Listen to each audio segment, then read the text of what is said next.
So இது லேட்டஸ்ட்டாக இருக்கிறனால நம்மளோட டிஆர்ஏ எக்ஸாமில் கிசான் கிரெடிட் கார்டை பற்றி எப்பயுமே கொஷின் வந்துட்டு. ஸோ இதோட வெப்சைட் கொடுத்துருக்காங்க. இந்த வெப்சைட்டில் போயிட்டு நம்ம வந்து அப்ளை பண்ணிக்கலாம். ஸோ ஆன்லைன்லேயே நம்ம அப்ளை பண்ணிக்கலாம், ஆஃப்லைன்லேயே அப்ளை பண்ணிக்கலாம். அவங்களுக்கு எந்த பேங்க்கில் வந்து அக்கௌண்ட் இருக்கோ அங்கேயே கொடுத்துருக்காங்க. அவங்க நபார்டு ஸ்கீமில் சப்சிடியோட கிடைக்குது. 9% தான் இதுக்கு இன்ட்ரெஸ்ட்டு வாங்குறாங்க. கிரெடிட் கார்டு கொடுக்குறாங்க.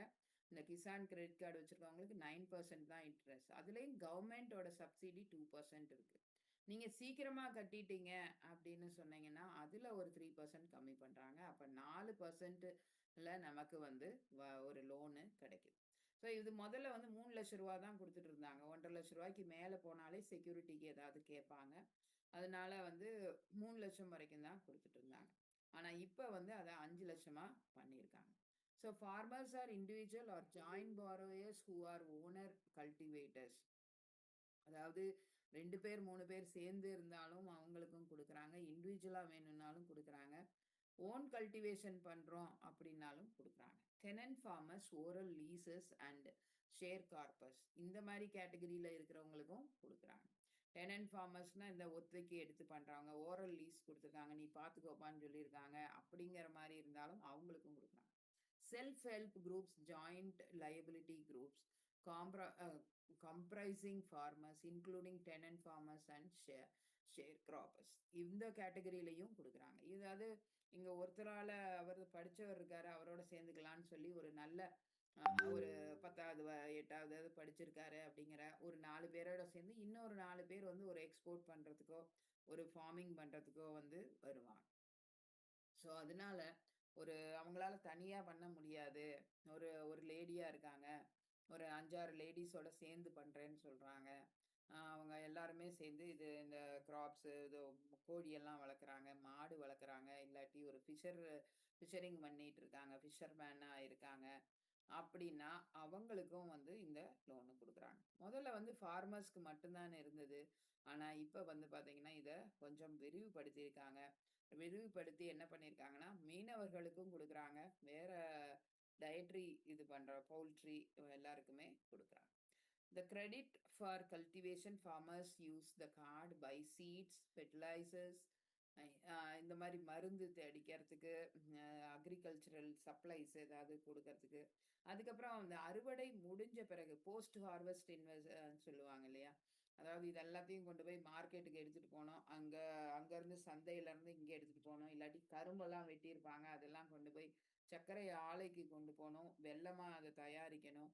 ஸோ இங்கேருந்து அங்கே டிரான்ஸ்போர்ட், அங்கேருந்து இங்கே டிரான்ஸ்போர்ட்டுக்கே வந்து நிறைய ஆகிடும். ஸோ அந்த மாதிரி இப்போ தக்காளி எல்லாம் போட்டிருக்காங்கன்னா அதை நிறைய கிரேட்ஸில் வச்சு மார்க்கெட்டுக்கு எடுத்துகிட்டு போவாங்க. சீக்கிரமாக எடுத்துகிட்டு போகணும் இவங்க, இல்லாட்டி அது அழுகிடும், அதை பேக் பண்ணணும். இந்த மாதிரி இருக்கிறதுக்கு எல்லாத்துக்கும் கூட நிறைய வெஹிக்கிள்ஸ் வேணும், டிரான்ஸ்போர்ட்டுக்கு வேணும். அந்த இதுக்கெல்லாம் கூட கேபிட்டல் கொடுக்குறாங்க.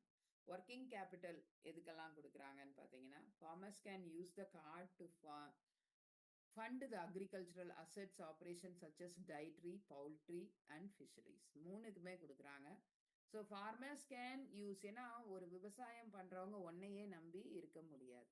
கொஞ்ச நாள் இந்த பயிர், இப்போ மழை வந்தால் தான் விதை நடுவோம், 3 சீசன் தான் அதை போடுவோம், 3 போகம் போட்டால் விலை அதிகம், 2 போகம் தான் போட முடியும், நெல் காயணும், வெயில் அடிக்கணும், இல்லை ஏதோ ஒரு வந்து அவங்களுக்கு வந்து எல்லாம் டிபெண்டாக இருக்கிறப்போ, டிபெண்ட் ஆன் கிளைமேட் அப்படிங்கிறனால அவங்க வந்து ஒரு மாடு வளர்க்குறது, ஆடு வளர்க்குறது, இது எல்லாமே வந்து பண்ணிட்டு இருப்பாங்க.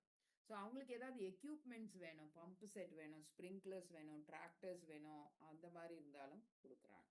Farmers can use card to satisfy their household usage of needs. So அவங்களோட வீட்டில் ஏதாவது ஒரு குழந்தைக்கு சைக்கிள் வாங்கி கொடுக்கணும், லேப்டாப் வேணும், அவங்களுக்கு ஒரு ஏதாவது ஒரு எலக்ட்ரிக் எக்யூப்மெண்ட்ஸ் வந்து டிவி, ஃப்ரிட்ஜு இந்த மாதிரி ஏதாவது ஒன்று யூஸ் பண்ணணும் அப்படிங்கிறப்ப அவங்க ஹவுஸ் ஹோல்டுக்கும் ஒரு 15% வந்து அவங்க கொடுக்குற பணத்தில் யூஸ் பண்ணிக்கலாம் அப்படின்னு சொல்கிறாங்க. Farmers can use the card to obtain loans for marketing their crops. அதாவது சந்தைப்படுத்துதல் அப்படின்னு சொல்கிறாங்க இல்லையா, இதை வந்து ஒரு பாக்கெட்டாக போட்டு விற்கணும், இதை வந்து இப்படி பதப்படுத்தணும், இதில் வந்து இப்படி பண்ணணும்னு ஏதாவது இருக்கும், மில்லில் போய் அரைச்சிட்டு வரணும், அப்புறம் தான் இதை வந்து பண்ணணும். ஸோ ஒரு அ இன்னைக்கு பணம் குடுத்தாங்க விதை நட்டன்னா, நாளைக்கே இஎம்ஐ கட்டுங்க அப்டின்னா அவங்களால கட்ட முடியாது. குறுகிய கால பயிரா இருக்கலாம். 3 மாசம், 6 மாசத்துல விளையக்கூடிய உளுந்தா இருக்கலாம். இல்லாட்டி நீண்ட கால பயிரா ஒரு கரும்பா இருக்கலாம். இல்லாட்டி ஒரு மக்காச்சோளம் இந்த மாரி இருக்கிறதெல்லாம் 1 இயர்க்கு வந்து ஃபுல்லா நீண்ட கால பயிரா இருக்கலாம். ஸோ இந்த மாரியெல்லாம் இருக்கிறப்ப அவங்க வந்து ஒண்ணொண்ணுக்கும் கவர்மெண்ட்ல வந்து சொல்லியிருக்காங்க. இதுக்கு 2 அறுவடை காலம் குடுப்போம். இதுக்கு 1 அறுவடை காலம் குடுப்போம். அதுக்கப்புறம் நீங்க கட்டணும் அப்படின்னு சொல்லியிருக்காங்க. ஸோ அந்த டைம்க்குள்ள அவங்க பண்றப்போ, ஆ அவங்களுக்கு வந்து மார்க்கெட்டிங் அதாவது ஒரு சந்தைப்படுத்துதல்ங்கிறது பண்றதுக்கு எக்யூப்மென்ட்ஸும் தேவையா இருக்கு. ஸோ ஃபர்தர்மோர் இதுல நெறைய விஷயங்கள் வந்து ஸ்மார்ட் கார்டு, பயோமெட்ரிக் ஆத்தென்டிகேஷன் எல்லாமே குடுக்குறாங்க. ஸோ இந்த அப்ளிகேஷன் ஃபார்ம எப்படி அப்ளை பண்ணணும்னா, ஆன்லைன்ல, ஆஃப்லைன்லயே கிசான் கிரெடிட் கார்டு வேணும்னு அவங்க அப்ளை பண்ணிக்கலாம். 2 passport size photos, ID proof இந்த மாரி driving licence, Aadhaar, voter ID இது மாரி என்ன இருந்தாலும், அதுக்கப்புறம் வந்து லேண்ட் இவங்களோடது தான் அப்படின்னு சொல்லிட்டு proof of land holding duly certified by the revenue authorities. Cropping pattern அதாவது இவங்க வருஷத்துக்கு ஒரு தரம் போடுறாங்களா? 3 வருஷத்துக்கு ஒரு தரம் போடுறாங்களா? எவ்வளோ ஏக்கருக்கு என்ன எடுக்குறாங்க? இவங்களுக்கு நல்ல இது வருதா? அப்படின்னு அதர் டாக்குமெண்ட்ஸும் குடுப்பாங்க. ஆஸ் அப்ளிகபிள் இந்த இதுக்கு இந்த டாக்குமெண்ட் குடுங்க அப்படின்னு கேட்டாங்கன்னா, ஒவ்வொன்னுக்கும் வந்து நம்ம தனியான டாக்குமெண்ட்டையும் குடுக்கணும். Short term credit for crop cultivation, post harvest expenses, produce marketing loan, farmer household consumption. இந்த 3, 4 விஷயம் தான் வந்து மொத்தமா குடுக்குறதே. குறுகிய பா பா அதாவது அறுவடைக்கு பின்னாடி இருக்கிற எக்ஸ்பென்ஸ், முன்னாடி இருக்கிற எக்ஸ்பென்ஸ், சந்தைப்படுத்துதலுக்கான எக்ஸ்பென்சஸ், அதுக்கப்புறம் அவங்க வீட்டுக்கு ஏதாவது கன்சம்ப்ஷனா இருக்கக்கூடியது.